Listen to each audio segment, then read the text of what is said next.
যুক্তিবাদলৈ স্বাগতম জনাইছো। নমস্কাৰ, মই সমুজ্জ্বল দত্ত। যুক্তিবাদত আজি আমাৰ সৈতে আছে সিদ্ধাৰ্থ প্ৰতিম দত্ত ডাঙৰীয়া। তেখেতক আজি আমি আমন্ত্ৰণ জনাই আনিছোঁ আৰু কিছু কথা তেখেতৰ সৈতে আলোচনা কৰিম। শেহতীয়াভাৱে সিদ্ধাৰ্থ প্ৰতিম দত্ত ডাঙৰীয়ালৈ হিন্দু প্ৰেৰণা বঁটা আগবঢ়োৱা হৈছে কুটুম্ব সুৰক্ষা পৰিষদৰ পৰা। আৰু কেৱল সিমানেই নহয়, হিন্দুৰ সুৰক্ষাৰ ক্ষেত্ৰত, হিন্দুত্ববাদৰ ক্ষেত্ৰত গৱেষণাৰ জৰিয়তে শেহতীয়াভাৱে সিদ্ধাৰ্থ প্ৰতিম দত্তই বহুখিনি কথা গঠনমূলকভাৱে আগবঢ়াইছে আলোচনাৰ জৰিয়তে, ইতিবাচক দৃষ্টিভংগীৰে, আৰু সেইখিনি কথাও আজি আমি আলোচনা কৰিম। প্ৰথমতে আৰম্ভ কৰিছোঁ। জয় শ্ৰীকৃষ্ণ। হিন্দু প্ৰেৰণা বঁটা লাভ কৰিছে, গতিকে হিন্দুত্ববাদৰ ক্ষেত্ৰত বা হিন্দুৰ সুৰক্ষাৰ ক্ষেত্ৰত কাম কৰাৰ ক্ষেত্ৰত আপুনি আৰু সুযোগ পাইছে, হয়, কি ক'ব? প্ৰথম কথা, মোক আমাৰ সত্যৰঞ্জন বৰা তেখেতৰ যোনটো চিন্তাধাৰা, তেওঁলোকৰ কুটুম্ব সুৰক্ষা পৰিষদৰ প্ৰত্যেকটা সদস্যক মই কৃতজ্ঞতা অৰ্পণ কৰিছোঁ, মই আপোনালোকৰ চেনেলৰ থ্ৰুৰে। আৰু ছেকেণ্ড কথা হ'ল যে হিন্দু মানে আমাৰ একচুৱেলি কনচেপ্টবিলাক ক'ৰবাত ষ্টাডি নকৰাৰ কাৰণে, মানে ভগৱত গীতাখন মোৰ ওচৰতে আছে। ভগৱত গীতাত কৈছে যে নলেজ ইজ লাইট আৰু ইগনৰেঞ্চ ইজ ডাৰ্কনেছ। ক'ৰবাত নহয় ক'ৰবাত আমাৰ যোনটো চিন্তাধাৰা, হিন্দুত্বৰ চিন্তাধাৰা, সেইটো বেলেগৰ লগত কেতিয়াও কম্পেয়াৰ কৰিব নোৱাৰি। কাৰণ চাওক, মই আজি যদি সমুজ্জ্বল আপোনাক যদি কওঁ, মই খালি ভগৱত গীতাখনে ষ্টাডি কৰা নহয়, মই কোৰাণখনো ষ্টাডি কৰিছোঁ আৰু মই বাইবেলখনো ষ্টাডি কৰিছোঁ। তাত যিটো ভগৱত গীতাত যিটো চিন্তাধাৰা দিয়া আছে,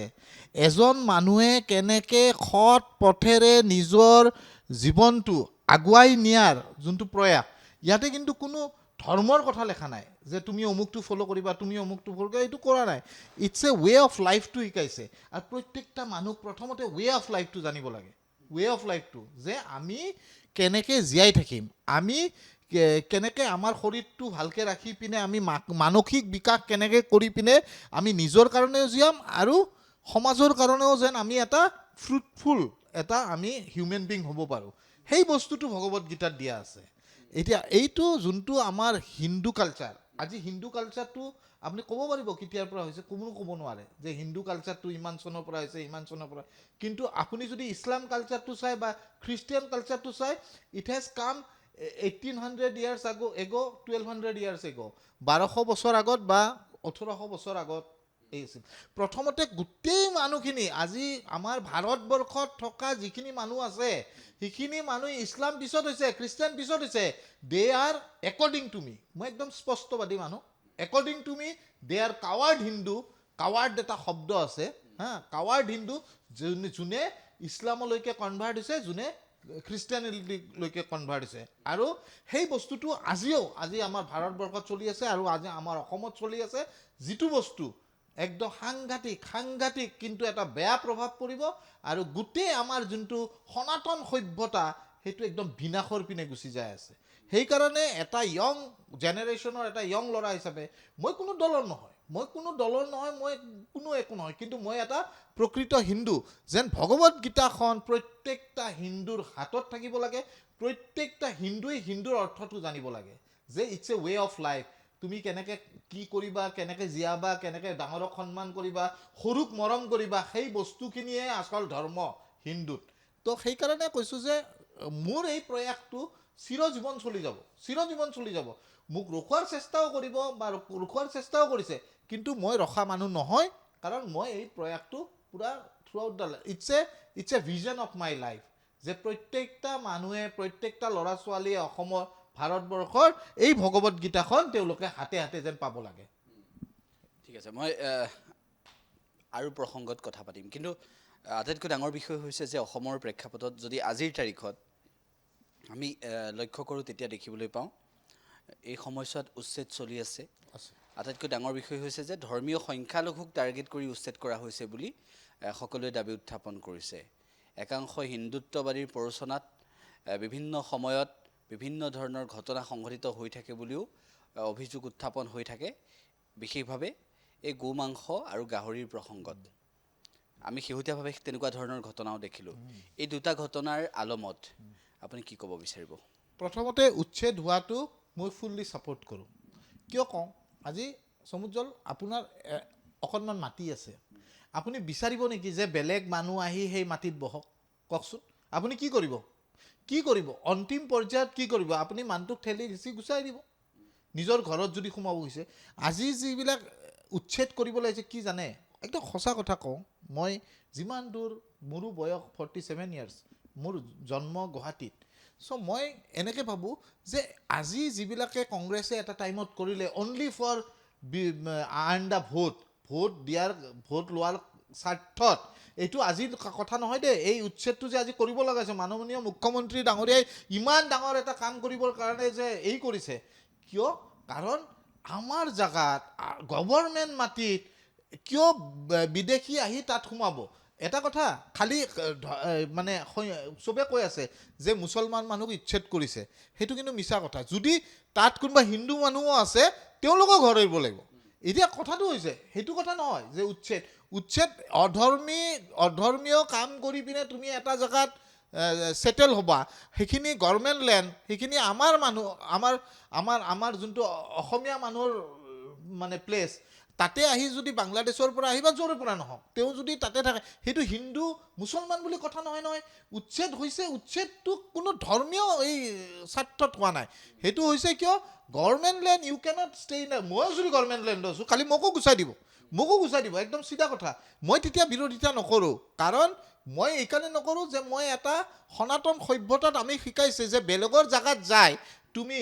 কাকো অনিষ্ট নকৰিবা আজি যদি মই যাই পিনে একদম আপোনাক কথা কওঁ মই যদি বাংলাদেশত যাই থাকোঁ মোক কি কৰিব জেলত ভৰাই থ'ব নে নাই মই যদি বাংলাদেশত আৰু এইবিলাক ভুল কোনে কৰিছে এইবিলাক ভুল কৰিছে কংগ্ৰেছে যেতিয়া একদম যদি আপুনি মই একদম স্পষ্টবাদী মানুহ কংগ্ৰেছে যেতিয়া ইণ্ডিপেণ্ডেণ্ট হৈছিল না তেতিয়া ডাঙৰ ভুল কৰি দিছে কংগ্ৰেছৰ আৰু সেই ভুলটো আজিও আমি ভুগি আছোঁ সেই ইণ্ডিপেণ্ডেঞ্চটো যে পাকিস্তানখন বেলেগ কৰি দিলে তাৰপিছত বাংলাদেশখন হ'ল পাকিস্তানৰ পৰা কিন্তু তেতিয়াই এটা কাম কৰিব লাগিছিল জানেনে যেতিয়া ভাৰতবৰ্ষখন হিন্দু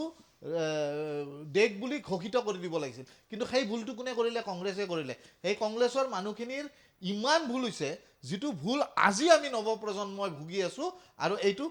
মাননীয় মুখ্যমন্ত্ৰী ডাঙৰীয়াই ভাল কাম কৰিছে আমি হিন্দুবিলাক তেওঁৰ লগত আছোঁ নহয় একদম অপেনলি কৈছোঁ তেওঁৰ লগত আছোঁ কাৰণ যদি মোৰ ঘৰত কোনোবাই বিদেশী আহি থাকিব আহে মই একদিন ৰাখিম এতিয়া কিন্তু এটা কথা হৈছে যে মই অকণমান ষ্টাডি কৰোঁ কালিও মই কিবা কিতাপ পঢ়ি আছিলোঁ ইউ এছ এৰ কথা কওঁ ইউ এছ এত কি দিয়ে জানে ৱৰ্ক পাৰ্মিট দিয়ে ৱৰ্ক পাৰ্মিট মানে they are not the citizen of মানে আমেৰিকা ৱৰ্ক পাৰ্মিট দিয়ে তুমি কাম কৰিবা তাৰ বাবে তুমি টকা পাবা পইচা পাবা but you don't have the right to vote you don't have the any government privilege নাপোৱা সেই বস্তুটো যদি মাননীয় মুখ্যমন্ত্ৰী ডাঙৰীয়াই কৰে বা ভাৰতবৰ্ষৰ প্ৰধানমন্ত্ৰীয়ে কৰে যে ৱৰ্ক পাৰ্মিট দিয়ক বা আমাক একচুৱেলি আমাৰ বাংলাদেশীবিলাকে কি কৰে ঘৰ সজোৱা বা ঘৰ বনোৱা এইবিলাক কামত লাগে কিন্তু they should be restricted from giving the vote মই একদম সঁচা কথা কৈছোঁ যদি তাহাঁতক ৰেষ্ট্ৰিক্টেড কৰি দিয়ে গভৰ্ণমেণ্টৰ এইবিলাকৰ পৰা মানে ফেচিলিটিজৰ পৰা ভোট দিয়াৰ উচ্ছেদিত লোকসকল বাংলাদেশী নেকি উচ্ছেদিত লোকবিলাক মোটামুটি বাংলাদেশী আপুনি কেনেকৈ গম মই কেনেকৈ গম পালোঁ যদি মই কওঁ সমুজ্জ্বল যদি মই ভাবোঁ 1951 পৰা যদি গোটেইখিনি ষ্টাডি কৰে 1951 আমি কিন্তু এইটো যে 1972 কৈছে ন 71টো মই ইমান ছাপোৰ্ট নকৰোঁ মই 1951 পৰা চাওক যিখিনি মানুহ আহিছে তাত কিমানখিনি মানুহ ওলায় 1951 পৰা চাওকচোন NRCখন মানে নে নামানে মই NRCখন অলপ ভুৱা বুলি ভাবোঁ একদম সঁচা কথা কৈছোঁ যিখন NRC আহিছে সেইখন মই ভুৱা বুলি ভাবোঁ সেইখন আকৌ মানে ৰিয়েলি এটা ডিজাইন কৰিব লাগে আদাৰৱাইজ আমি কিন্তু আৰু কেইবছৰমান পিছত আমি কিন্তু সংখ্যালঘু হৈ যাম সেইটো কিন্তু সত্য কথা মোৰ ঠিক আছে গোমাংসৰ প্ৰসংগটো আহিলে গাহৰিৰ প্ৰসংগটো আহিলে শেহতীয়াভাৱে যিকেইটা ঘটনা হ'ল মছজিদলৈ গাহৰি মাংস নিক্ষেপ কৰা ঘটনা হ'ল হনুমান মন্দিৰলৈ ধুবুৰী হনুমান মন্দিৰলৈ গোমাংস নিক্ষেপ কৰা ঘটনা সংঘটিত হ'ল এই ঘটনাবোৰৰ সময়ত আমি কি দেখিছোঁ যে অসমখনত এটা ভয়ংকৰ সংঘাতৰ দিশলৈ গৈ আছে এই বিষয়টোক লৈ কি ক'ব প্ৰথম কথা হ'ল যে যিবিলাক মানুহে আমাৰ মন্দিৰ বা আমাৰ নামঘৰত গৰুৰ মাংস পেলায় তেওঁলোকে অধৰ্মীয়ে, তেওঁলোকে ধৰ্মীয় মানুহ নহয়, অধৰ্মী। তেওঁলোকে ধৰ্মত বিশ্বাসো নকৰে, এটা বস্তু এটা লৈ তেওঁলোকে জীয়াই আছে। সেইটো আপুনি যিয়ে কওক, ইছলাম কওক, যিয়ে কওক, মইতো এনেকৈ ভাবোঁ। চ' ছেকেণ্ড কথা হ'ল যে আমাৰ যদি ল'ৰাটোৱে, যোনটো ল'ৰাই এইটো কাম কৰিছে, তেওঁক মই যদি তেওঁক পালোঁ হয়, তেওঁক বুজালোঁ হয় যে আমাৰ সনাতন সভ্যতাত এই কথাটো নিশিকায়। আমাৰ সনাতন সভ্যতাত কাৰোবাৰ কোনোবাই যদি আমাৰ লগত যেনেকুৱা কৰিছে, what is the difference between that, এই ল'ৰাটো যোনটো ল'ৰাই এই কি মছজিদ এখৰ গাহৰি পেলাই দিছে ন, কিন্তু তাৰ জ্ঞানৰ অভাৱ। এতিয়া মই হ'লে সেইটো কাম নকৰোঁ, কাৰণ সনাতন সভ্যতা আমি শিকিছোঁ যে তুমি যেনেকৈ বেলেগে যেনেকৈ কৰে আমি সেই কামটো নকৰোঁ। নহ'লে what is the difference between that person আৰু মোৰ মাজত। তো প্ৰথম কথা হৈছে যে যিটো গৌ মাংস পেলায়, তো তাততো শ্বুট এণ্ড চাইট অৰ্ডাৰ দিছে ন, ধুবুৰীত কৈছে মাননীয় মুখ্যমন্ত্ৰী ডাঙৰীয়া কৈছে যদি এনেকুৱা হয় কোনো এই নাই, তেওঁক ধৰি পিনে শ্বুট কৰিব লাগে। হয়তো আপোনালোকে পাইছে কিজানি। তো কিন্তু মই ভাবোঁ যে আমাৰ ল'ৰাখিনিৰ, আমাৰ সনাতন সভ্যতাৰ ল'ৰাখিনিৰ জ্ঞানৰ অভাৱ আছে। সেইকাৰণে মই ভগৱত গীতাৰ প্ৰচাৰ কৰোঁ যে জ্ঞানটো বহুত দৰকাৰ। এতিয়া মই যদি আমাৰ ল'ৰাক জ্ঞান নিদিওঁ, মই কাক দিম কওক? মই পাকিস্তানত যাই জ্ঞান দিম, মই বাংলাদেশত যাই জ্ঞান দিম, মইতো বাংলাদেশ বা পাকিস্তানত মোক সোমাব নিদিব নহয়। কিন্তু মই আমাৰ ল'ৰাখিনিক কৈছোঁ, আমি বেলেগে যি কৰে আমি সেই কামটো কৰিব নালাগে। আমি এইকাৰণে ক'ব নালাগে যে আমাৰ এখন চৰকাৰ আছে, আমাৰ চৰকাৰে যিখিনি কাম কৰি আছে আমি তেখেতসকলক ছাপোৰ্ট কৰিব লাগে। আৰু সেইকাৰণেতো মাননীয় মুখ্যমন্ত্ৰী ডাঙৰীয়া গৌ মাংসৰ ওপৰত কাম কৰিছে। সেইকাৰণে সেই ল'ৰাটো, যোনটো হিন্দু ল'ৰাই এইটো কাম কৰিছে, তেওঁক বুজাই বঢ়াই তেওঁক ভালকৈ বুজাব লাগে যে চা, আমাৰ সভ্যতাত এইটো নাই, কিন্তু যে আমাৰ সভ্যতাত বেলেগে গৰু মাংস পেলাইছে আমি গাহৰি মাংস পেলাম, that is not in our culture. আমাৰ কালচাৰত নাই। So' we have to respect our culture. আমি আমাৰ সনাতন সভ্যতাক ৰেচপেক্ট কৰি আমি আমাৰ নিজৰ কৰ্মটো কৰিব লাগে। আমি যিমান পাৰোঁ এৱাৰনেছ দিব লাগে। মই প্ৰত্যেকটা সনাতন সভ্যতাৰ যিখিনি মানুহ, যিখিনি একচুৱেলি প্ৰব্লেম ক'ত জানা? প্ৰব্লেম আমাৰ সনাতন সভ্যতাৰ মানুহখিনিয়ে মেইন শত্ৰু আমাৰ। তেওঁলোকে আমাৰ ভাল হোৱাটো নিবিচাৰে, বুজিছে নাই? উচ্ছেদ হৈছে, কোনোবাই যায় সেইকেইটাক, এই বাংলাদেশীকেইটাক বুকুত লৈ পিনে কান্দিব ধৰিছে, বুজিছে নাই? দিছ অল আৰ পলিটিক্স। তেওঁ ভাবিছে যে মই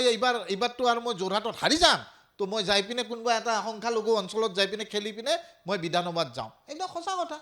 তো দিজ আৰ দ্য পিপল ন, এইখিনি মানুহে আমাৰ চবতকৈ ডাঙৰ শত্ৰু। এইবিলাক ঘৰ শত্ৰু বিভীষণ ভিতৰতে আছে, কিন্তু এইবিলাকে কি কৰিছে? নিজৰ স্বাৰ্থত নিজৰ জাতিটো, নিজৰ ধৰ্মটোৰ শেষ কৰি পেলাব খুজিছে, নিজৰ স্বাৰ্থত, কিন্তু অনলি নিজৰ স্বাৰ্থত। ঠিক আছে, মই আৰু সেই উচ্ছেদৰ প্ৰসংগৰ মাজতে আপুনি যিকেইটা বক্তব্য ৰাখিলে, গোমাংসৰ প্ৰসংগত, গাহৰিৰ প্ৰসংগত যিকেইটা বক্তব্য ৰাখিলে, এতিয়া এনেকুৱা এটা প্ৰসংগলৈ আহিছে, মুখ্যমন্ত্ৰী ডক্টৰ হিমন্ত বিশ্ব শৰ্মাৰ বক্তব্যখিনি যদি আমি চাওঁ, তেনেহ'লে হিমন্ত বিশ্ব শৰ্মাক এনেদৰে কোৱা হয় যে ভাৰতবৰ্ষত উত্তৰ প্ৰদেশৰ মুখ্যমন্ত্ৰী যোগী আদিত্যনাথৰ পিছত মুখ্যমন্ত্ৰী ডক্টৰ হিমন্ত বিশ্ব শৰ্মাই এগৰাকী কট্টৰ হিন্দুত্ববাদী নেতা হিচাপে, কট্টৰ হিন্দুত্ববাদী মুখ্যমন্ত্ৰী হিচাপে নিজকে দেখুৱাবলৈ যায়। আপুনি কি ক'ব? প্ৰথম কথা, যোগী আদিত্যনাথ জীৰ কনচেপ্টটো অলপ বেলেগ। যোগী আদিত্যনাথ আৰু হেমন্ত দাৰ কনচেপ্টটো অকণমান বেলেগ। মানে আমি কম্পেৰিজন কৰোঁ, কম্পেৰিজন ইজ নট গুড। কিন্তু হেমন্ত দাই, মই ভাবোঁ যে হেমন্ত দাই কেতিয়াও সেই কংগ্ৰেছৰ দিনত থাকিও হিন্দুত্ববাদী যোনটো মানে ইচ্ছা আছিল, সেই ইচ্ছাটো কোনোদিনে পূৰ্ণ কৰিব পৰা নাছিল। কিন্তু আজি যেতিয়া তেওঁ বিজেপিত আহি পিনে মুখ্যমন্ত্ৰী হ'ল, তেওঁ মনৰ ইচ্ছাটো আজি মানে প্ৰকাশ কৰিছে। কেতিয়াবা মই কওঁ, দাদাৰ কেতিয়াবা মনত কেতিয়াবা ইমান ফ্ৰাষ্ট্ৰেটেড হয় যে কেতিয়াবা কৈছে যে যদি আপোনালোকে গৰু মাংস পেলায়, আমি গাহৰি মাংসও পেলাব পাৰে। কিন্তু সেইবিলাক কি জানে, ফ্ৰাষ্ট্ৰেশ্যনত আহি কোৱা হয়। কাৰণ মানুহে ইমান, যেনেকৈ ভগৱান শ্ৰীকৃষ্ণ, যেনেকৈ মানুহে আজিও ভাল নাপায় বহুত মানুহে, আৰু জীয়াই থকাটো বহুত মানুহ ভাল পোৱা নাছিল। ইন দ্য ছেইম ৱে, যিবিলাক মানুহে হিন্দুত্বৰ কথা ক'ব, যিবিলাক মানুহে সনাতন সভ্যতাৰ কথা ক'ব, তেওঁৰ বিৰোধ কৰা মানুহ অজস্ৰ থাকিব। তো সেই অজস্ৰ মানুহৰ ভিতৰত কেতিয়াবা মানুহ এটা ফ্ৰাষ্ট্ৰেশ্যন হৈ যাব পাৰে। কিন্তু মই নাভাবোঁ যে হেমন্ত বিশ্ব শৰ্মা দাক হেমন্ত দা যে যোগী আদিত্যনাথৰ লগত তুলনা কৰিব লাগে বিকজ তেওঁলোকৰ কনচেপ্টবিলাক অলপ অলপ বেলেগ কিন্তু কৰা কামটোতো একে যদি মই কথাটো কওঁ যোগী আদিত্যনাথো এটা কট্টৰবাদী হিন্দু নেতা আৰু হেমন্ত বিশ্ব শৰ্মা দাও এটা কট্টৰবাদী হিন্দু নেতা তো তেওঁলোকৰ কৰ্মটোতো একেই হ'ব ক'ৰবাত নহয় ক'ৰবাত অলপ মিল খাব কিন্তু আমি তাক লৈ পিনে মই ভাবোঁ আমি তাক লৈ কিনে কম্পেৰিজন কৰিব নালাগে কম্পেৰিজন ইজ বেড আজি মই যদি বেলেগৰ লগত কম্পেয়াৰ কৰোঁ বেলেগে আপুনি যদি বেলেগৰ লগত কম্পেয়াৰ কৰে দিছ নট গুড তেওঁৰ প্ৰচেছটো তেওঁ কৰে এওঁৰ প্ৰচেছটো এওঁ কৰি আছে মই কৈছোঁ they are different in their own way আৰু তেওঁলোকে নিজৰ নিজৰ জাগাত তেওঁলোকে মোৰ মতে ভাল কাম কৰি আছে গো ৰক্ষাৰ ক্ষেত্ৰত অসমত গো ৰক্ষাৰ ক্ষেত্ৰত এতিয়ালৈকে যিখিনি পদক্ষেপ লৈছে সেয়া যথোপযুক্ত বুলি আপুনি ভাবেনে ল'ব লাগিব আৰু ল'ব লাগিব কেনেকুৱা বিচাৰে মই বিচাৰোঁ মোৰ চিন্তাধাৰা দেই এইটো কোনো সংগঠনৰ নহয় বা মোৰ চিন্তাধাৰা যে একদম কমপ্লিটলি বেন কৰি দিব লাগে অসমত পূৰা বেণ্ড আৰু এইটো হয়তো তেওঁলোকে সংবিধানতে কৰিব লাগে বা ক'ৰবাত কৰিব লাগে যে এনেকুৱা কৰিব লাগে যে গো মাংস বিক্ৰী কৰাটো যিমান ক্ৰাইম খোৱাটো ইমান ক্ৰাইম কাৰণ চাওক এটা কথা কওঁ আমি কি হয় আমি অসমত থাকোঁ আমি কিহেৰে আমাৰ গোটেই বছৰটো আৰম্ভ কৰোঁ কওকচোন প্ৰথমতে আমি প্ৰথমতে বিহুত কি কৰোঁ আমি বিহুত প্ৰথম দিনাই আমি গৰু ধুৱাওঁনে সেইটো আমাৰ আগৰে পৰম্পৰা আজিৰ নহয় তাৰপিছত গৰু বিহু হয় মানুহ বিহু পিছদিনা হয় কিন্তু প্ৰথমতে গৰু বিহু হয় চ' আমি যদি অসমত থাকি অসমীয়াবিলাকে প্ৰথম আমাৰ গোটেই বছৰটো আৰম্ভ কৰোঁ গৰু বিহুৰে তাৰপিছত সেই গৰুটো কেনেকৈ মাৰিব পাৰি কওকচোন আপুনি আৰু আজিও কিমান মানুহে বিশ্বাস কৰে মই য'ত থাকোঁ তাতেও এতিয়া বহুতখিনি ৰখিছে কিন্তু এতিয়াও চুৰে মানে মনে চুৰ কৰি পিনে গৰু বিক্ৰী হৈ আছে গৰু খাই আছে কিন্তু সেইখিনিত মই মাননীয় মুখ্যমন্ত্ৰী ডাঙৰীয়া এটা অনুৰোধ জনাওঁ যে আপুনি আৰু ষ্ট্ৰিক্ট হ'ব লাগিব কাৰণ উই আৰ ফ্ৰাষ্ট্ৰেটেড আমি যিবিলাক ল'ৰা আমি যিবিলাক ছোৱালীয়ে নতুন প্ৰজন্মৰ যোনে হিন্দুত্ববাদীটো আমি বিশ্বাস কৰোঁ তো আমি অলপ ফ্ৰাষ্ট্ৰেটেড হওঁ আমি অলপ দুখ পাওঁ সঁচা কথা ক'লে যে মোৰ জীৱনত মই যিদিনা গৰু পূজা হয় মই বশিষ্ঠত যাওঁ আমি গৰু ধুৱাওঁ আজিও ধুৱাইছোঁ এইবাৰো ধুৱাইছোঁ তো গৰু ধুৱাওঁ সেই গৰু মাক আমি যেতিয়া মাতা বুলি মানো তাৰপিছত যদি বেলেগ মানুহে সেই বস্তুটোক অন্যায় কৰে বা সেই বস্তুটো খাই দিয়ে তেতিয়া আমাৰ ভাল লাগিব নেকি কওকচোন আপুনি তো সেই কথাটো বহুত আমি ফাৰ্ষ্ট আৰু ইয়াতকৈ বেছি ডাঙৰ ষ্টেপ ল'ব লাগে মোৰ মতেৰে যে একদম কমপ্লিটলি অসমত এটলিষ্ট কমপ্লিটলি বন্ধ কৰি দিব লাগে এই এটা এই শ্বপিং মলতো নুডলছত গো মাংস এটা চৰ্চা হৈছে চ' ডেট শ্বপিং মল যোনে বিক্ৰী কৰিছে দে শ্বুড বি মানে তেওঁলোকক হয়তো ফাইন কৰি দিয়ক নহ'লে বন্ধ কৰি দিয়ক মোৰতো কথাটো এইটো নহ'লে বন্ধ কৰি দিয়ক নহ'লে একটা এনেকুৱা ডাঙৰ ফাইন কৰি দিয়ক যে নেক্সট টাইম তেওঁলোকে সেই সাহসটো কৰিব নোৱাৰে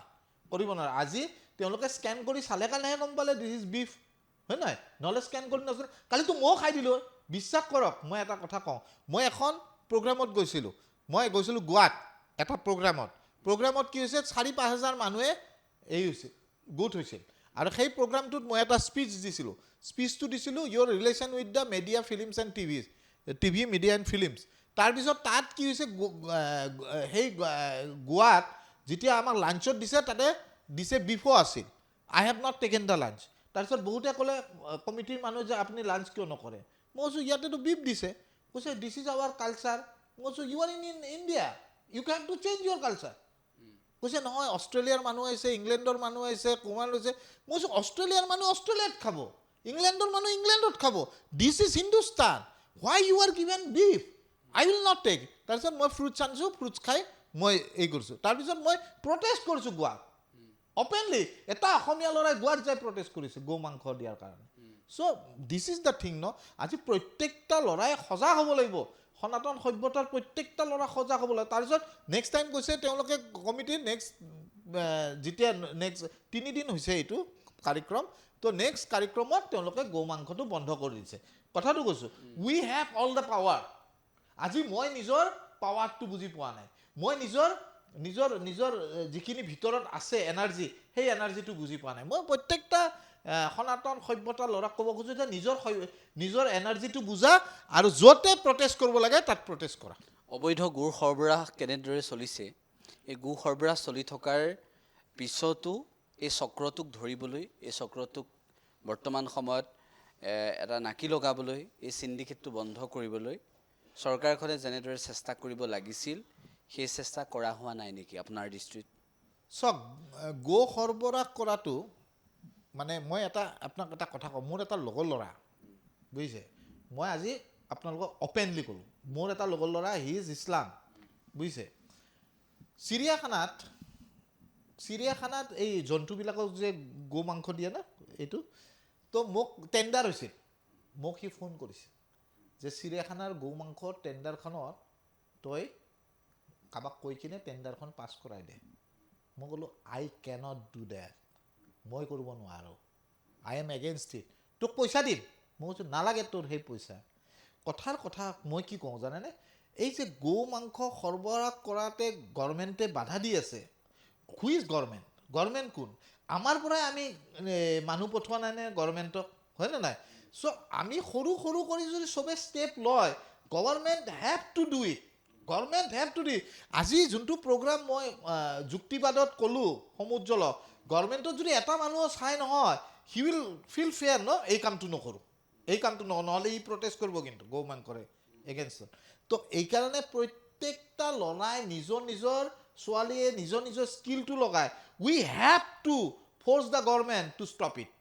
তাৰ কাৰণে আমি যিকোনো পৰ্যায়লৈকে যাবলৈ ৰেডি, তাৰ কাৰণে আমি যিকোনো কাম কৰিবলৈ ৰেডি, কিন্তু গভৰ্ণমেণ্টক আমি ফ'ৰ্চ কৰি হ'লেও বন্ধ কৰিব লাগিব। গভৰ্ণমেণ্টে কৰিছে, মই কৈছোঁ ঠিকে আছে কৰিছে, কিন্তু ইয়াতকৈ বেছি কৰিব লাগিব।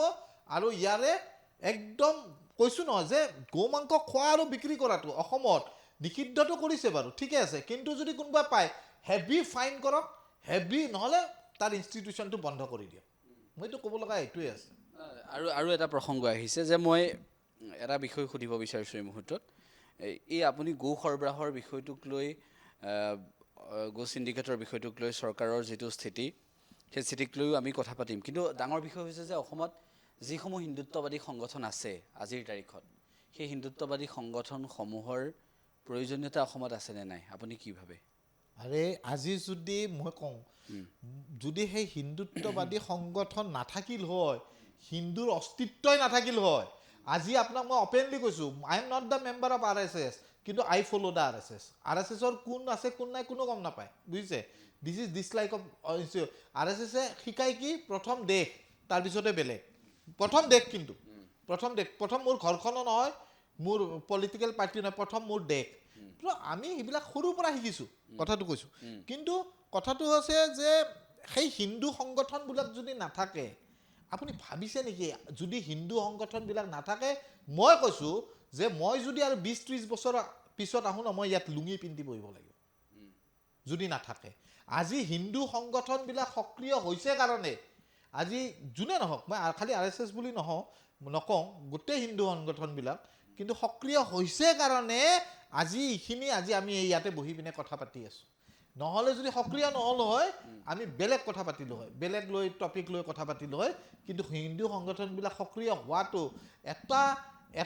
এটা সনাতন সভ্যতাত জন্ম পোৱা ল'ৰা বা ছোৱালীয়ে এইটো ভাবিব লাগে যে প্ৰথম মোৰ দেশখন, প্ৰথম মোৰ ভাৰতবৰ্ষখন, প্ৰথম মোৰ দেশখন, তাৰপিছত মোৰ বেলেগ। যেতিয়া এইবাৰ পাকিস্তানৰ লগত, আপোনাক মই এটা কথা কওঁ, মই এটা মেছেজ পঠাইছিলোঁ, মই এখন চিঠি লিখিছিলোঁ প্ৰাইম মিনিষ্টাৰলৈকে। এইবাৰ যেতিয়া পাকিস্তানৰ লগত কাজিয়া হৈছে, মই কৈছোঁ যে sir, I want to give my everything for my country, মানে মোৰ ধন সম্পত্তি যি আছে মই গোটেইখিনি দি দিব খোজোঁ। যদি পাকিস্তানৰ লগত যুদ্ধ হয় তেতিয়াহ'লে মই গোটেইখিনি দি দিব পাৰোঁ, খোজোঁ, মোক নালাগে একো, কিন্তু মোৰ দেশখন প্ৰথম, ফাৰ্ষ্ট মোৰ দেশ। তো মোৰ এনেকুৱা এটা ভাৱ আছে যে মোৰ মনত মোৰ দেশখন, সেই হিন্দু সংগঠনখিনিয়ে সেই দেশ ভাল পোৱাটো শিকায়, আৰু সেইখিনি শিকাত কি আপত্তি আছে কওকচোন, মই সেইটো বুজি নাপাওঁ। মোৰ দেশখন মই ভাল পাব নালাগে নেকি কওকচোন? নিশ্চয় লাগে। তো আমিতো আমাৰ সনাতন সভ্যতাত আমি সেইটোৱে শিকোঁ,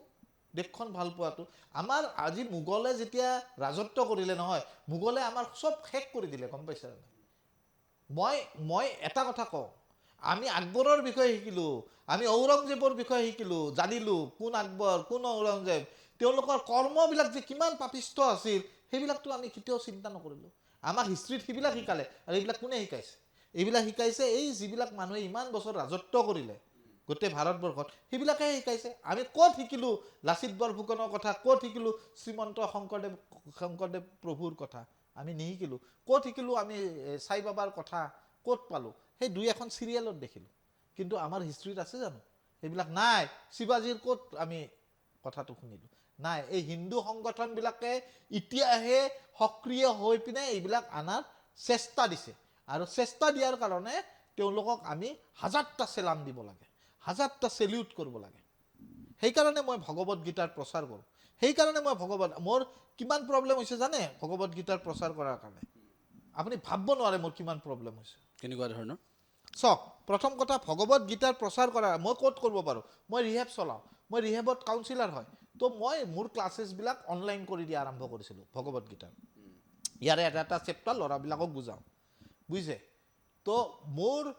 মোৰ কথা যেতিয়া মাননীয় পীয়ুষ দাই যেতিয়া প্ৰথম এম্পাৱাৰমেণ্ট ডিপাৰ্টমেণ্ট ছ'চিয়েল জাষ্টিছ আৰু এম্পাৱাৰমেণ্ট ডিপাৰ্টমেণ্টৰ যেতিয়া মিনিষ্টাৰ হ'ল তেতিয়া মোৰ কথা আমাৰ ৰিহেবৰ অ'নাৰবিলাক প্ৰায় 200-150 ৰিহেব আছে দেই অসমত তেওঁলোকৰ লগত মিটিং হৈছিল মই সিদিনা নাছিলোঁ মই গৈছিলোঁ শ্বিলং তাতে মই শ্বিলঙত লাইভ চাই আছোঁ মোৰ কথা এনেকৈ কৈছে যে এজন মানুহ আছে পীয়ুষ দাক কৈছে আৰু মানে বিৰোধিতা কৰিছে যে মানুহ আছে যে ভগৱত গীতাৰ অপেনলি প্ৰচাৰ কৰে তেওঁ ফেচবুকত দি দিয়ে তাৰমানে মই এতিয়া কওঁ মই পাকিস্তান মই হাঁহি উঠিছে মই তাত যেতিয়া শ্বিলঙত চাই আছিলোঁ মই ক'ত আছোঁ মই পাকিস্তানত আছোঁ নেকি মই বাংলাদেশত আছোঁ নেকি মই ভাৰতবৰ্ষত থাকি মই ভগৱত গীতাৰ প্ৰচাৰ কৰিব নোৱাৰোঁ তাৰ কাৰণে আমাৰে ল'ৰাই কমপ্লেইন কৰি আছে সেইবিলাক হিন্দু ল'ৰাকো চাওকচোন কেনেকুৱা এটা বিভৎস ধৰণৰ এটা তাৰপিছত পীয়ুষ দা কৈছে মই চাই লওঁ মই তাৰ লগত কথা পাতি লওঁ পিছত মোৰ লগত কথাও পাতিছে তো ময়ো এটাই কথা কৈছোঁ যে মোৰ জীৱনত মই মৰালৈকে মোৰ উদ্দেশ্য এইটো যে মই ভগৱত গীতাৰ প্ৰচাৰ কৰিব লাগিব মই মোৰ যোনটো হিন্দুত্বক লৈ মই গৌৰৱ কৰোঁ আৰু সেইটো মই প্ৰচাৰ কৰাতে যদি মোক জেলতো ভৰাই থৈ দিয়ে মোৰ কোনো আপত্তি নাই আৰু সেইকাৰণে সমুদ্ৰ মই একদম কৈছোঁ যে প্ৰত্যেকটা ল'ৰাই এই কামটো কৰিব লাগে প্ৰত্যেকটা সনাতনী সভ্যতাৰ যিখিনি ল'ৰা ছোৱালী আছে এই কামটো কৰিব লাগে এই হিন্দুত্ববাদী যিটো ধাৰণা হিন্দুত্ববাদীৰ ধাৰণা আৰু হিন্দুত্ববাদক লৈ যিটো আপোনাৰ এতিয়া বেছি ভাল পোৱাটো আমি আজিৰ দিনটোত মই আটাইতকৈ বেছি দেখিলোঁ মানে এনেদৰে আমি এই বিষয়টোত ইমান কথা পতা নাই পূৰ্বতে গতিকে এইটো কেতিয়াৰ পৰা আপোনাৰ আৰম্ভ হৈছে মোৰ আৰম্ভ হৈছে কেতিয়াৰ পৰা মই একদম বঢ়িয়া কুৱেশ্যন সুধিছে দেই আপুনি সমুদ্ৰ মই যেতিয়া এডিকশ্যনত আছিলোঁ বহুত বছৰ এডিকশ্যনত আছিলোঁ ড্ৰাগছ মদ হা মই বহুতবাৰ ট্ৰিটমেণ্ট কৰিলোঁ বুজিছানে বহুতবাৰ ট্ৰিটমেণ্ট 10 বাৰ ট্ৰিটমেণ্ট কৰিছোঁ ৰিহেবত আছোঁ 10 বাৰ মই এইটো কেতিয়াও কোৱা নাছিলোঁ 2013 জানানে 2013 মই কেলকাতাত আছিলোঁ ট্ৰিটমেণ্টত হঠাৎ এটা মানুহে ক'লে মোক তাৰে মানুহ এজনে কৈছে তুম এক কাম কৰনা तुम एक बार भगवत गीता का पहला चैप्टर पढ़ना तो मैं मानटुक हाहिছিলোঁ বুজিছানে মই মানটুক ইপিনে আমাৰ ঘৰৰ মায়ে নামতি মানে নাম গাই ঘূৰি থাকে হা আৰু মই হাহিছিলোঁ ভগৱত গীতাখন সি কৈছে যে মানুহটোৱে তাৰপিছত মোৰ কিবা এনেকুৱা লাগিল অসমত আহি যে গুৱাহাটীত আহি যে মই ৰচোন মই এখন ভগৱত গীতা কিনো যি আছে প্ৰথম চেপ্টাৰটো পঢ়িলোঁ বুজিছানে মই ক'লোঁ কি পাই গ'লোঁ মই মানে যোনে অন্তৰৰ পৰা পঢ়িছে প্ৰথমতে মোৰ ইমান ইণ্টাৰেষ্ট নাই মই আচলতে এইবিলাক মানুহে ভোট ল'বৰ কাৰণে হিন্দু কয় মুছলমান কয় খ্ৰীষ্টান কয় তাৰপিছত যেতিয়া মই ভগৱত গীতাৰ প্ৰথম চেপ্টাৰটো পঢ়িলোঁ মই তাৰমানে নিজকে অৰ্জুনৰ লগত কম্পেয়াৰ কৰিলোঁ হা অৰ্জুনে যেতিয়া তাৰ ধনু এৰি দিছিল হা কৈছিল যে মই যুদ্ধ নকৰোঁ তো মই ভাবিলোঁ মইতো অৰ্জুন মই তাৰমানে মই চব কিছু এৰি দি মই ড্ৰাগছৰ কাৰণে চব কিছু মদৰ কাৰণে চব কিছু এৰি দি মই সংসাৰ ত্যাগ কৰিব ওলাইছোঁ তেতিয়া কৃষ্ণই কি কৈছিল তুমি ধৰ্মৰ পৰা থাকি অধৰ্মৰ লগত তুমি যুদ্ধ কৰাটোৱে তোমাৰ প্ৰকৃত কাম তেতিয়া মই ভাবিছোঁ এই যে ভগৱত গীতাখন পালোঁ তাৰপিছত মই লাহে মই তাকো পঢ়িছোঁ কি জানা প্ৰথম চেপ্টাৰটো পঢ়াতে মনে ৰুমত পঢ়াইছোঁ কোনোবাই দেখা পাব নেকি লাজ পাব নেকি আজি অপেনলি লৈ ঘূৰোঁ ভগৱত গীতাখন মোৰ হাতত থাকে তো মোৰ সেই যে শংকা প্ৰত্যেকটা ল'ৰাত থাকে জানা আমাৰ সনাতন সভ্যতাৰ যে মই যদি ডেকা বয়সতে যদি ভগৱত গীতা পঢ়োঁ মই যে আপোনাক ক'লোঁ অহাৰ লগে লগে যে আপুনি অলপ চুলিখিনি দীঘল কৰিলে মই কিজানি ভকতৰ নিচিনা মই আজিকালি এইবিলাক পঢ়োঁ তাৰমানে কি জানানে সেই ৰসটো যোনটো ভগৱত গীতাত আছে যোনটো আমাৰ উপনিষদত আছে সেই ৰসটো তুমি বেলেগত নোপোৱা তাৰমানে কি জানা ইয়াতে তুমি এইখন কিতাপ পঢ়া তাতে একবাৰো তোমাৰ ধৰ্মৰ কথা লেখা নাই একবাৰো লেখা নাই কিন্তু মই ইছলামত পঢ়িলোঁ যদি তুমি কি কয় কোৰাণখন নপঢ়া তেতিয়াহ'লে তুমি কাফিৰ ইয়াতেতো এইবিলাক কথা লেখা নাই তুমি পঢ়িবা 18টা চেপ্টাৰ আছে এটাতো লেখা নাই তুমি বাইবেলখন পঢ়িবা তাতেও কয় যে সৰ্বশ্ৰেষ্ঠ গড জিচাছ ক্ৰাইষ্ট এনেকৈ আৰু কিন্তু এইখন এখন এনেকুৱা কিতাপ যোনখন কিতাপত না কৈছে এইখন কিতাপত কেনেকৈ তুমি লাইফটো জীয়াবা এইখন কিতাপত তোমাৰ কেনেকৈ তুমি জীৱনটো চলাবা একদম নিষ্কামা কৰ্ম যে তুমি কামটোহে কৰি যোৱা সমুদ্ৰলৈ এংকাৰিং কৰাটো ইয়াৰে ফল কি আহে নাজানে